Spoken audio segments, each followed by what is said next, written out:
Wake the fuck up, Samurai. We got some photos to take. Come for me.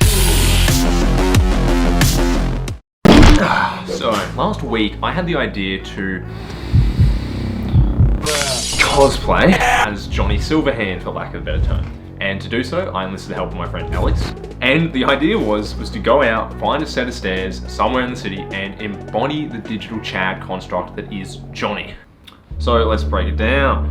Step 1, you want to find a dingy shithole that looks like Night City. You realise you're in Brisbane, so you're not too far off. However, the render quality is far too high.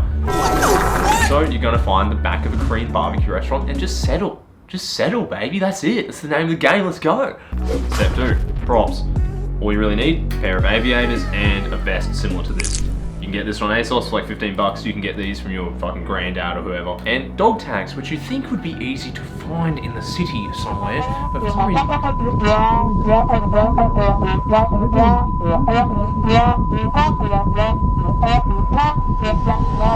But we have technology, so if you can't find anything on the list, you can make do with some bit of Photoshop and Google Images. Step 3, you want to find the pose that you can strike that shows off the unbridled sex appeal of Mr. Silverhand and his impressive cock. And step 4, you want to take the shot. Now you look like a washed up army vet from Vietnam. Let's just swing this bitch comfortably into Photoshop.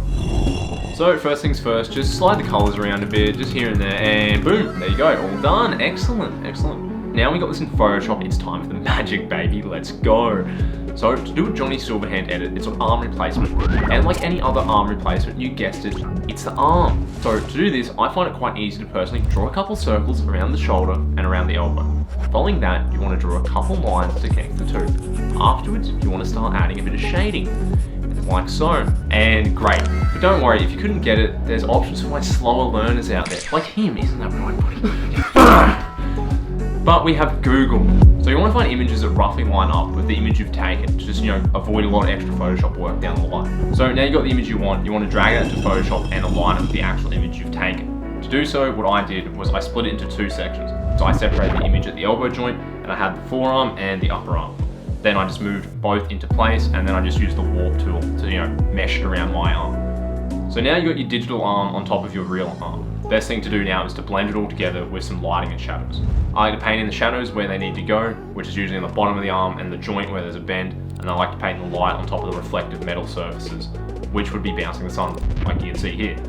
Then just blend it all together to the shoulder and just, general masking helps. So now for the final part of Johnny Silverhand's arm is the hand. And yeah, no fucking artist on the planet likes hands. Find me one. I guarantee, find me one artist that likes to draw anything to do with hands.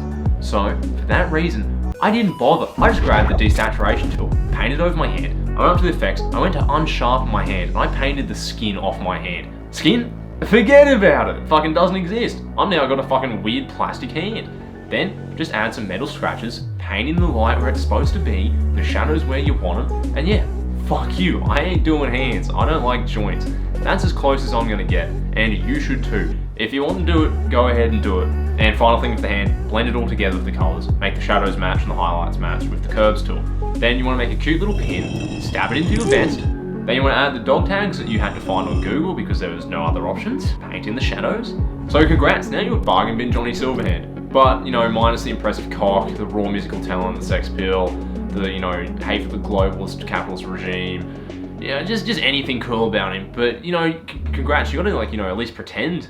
So main takeaway from this, if you want to do anything as complex in Photoshop like a limb replacement, first things first, you want to make sure you can get as much right in camera as possible. As good as Photoshop is, it's not great spending all day on to fix up your mistakes that you could have done in like 2 seconds. Second thing is, you want to find an asset or shoot around an asset that you have that, matches the image as closely as possible for the end product because, once again, saves you more time. Third thing is finally, you want to make sure that everything matches with the lighting. You want to make sure your asset is shaded where it needs to be shaded, dark and light in the right spots, and the overall color and tone matches the color grade you did to the photo originally. And then once you put all that together, you should have a relatively believable Photoshop that looks as close as you can get to real life. And if not, just practice, you'll get better. If you liked what you saw here, feel free to like and subscribe and do all that YouTube jazz, and as well as go follow me here on Instagram. Here's my magic. I post stuff like this pretty much every single day, and I have been for a few years. So if you want to see more content, heaps more on Instagram. Boo boo.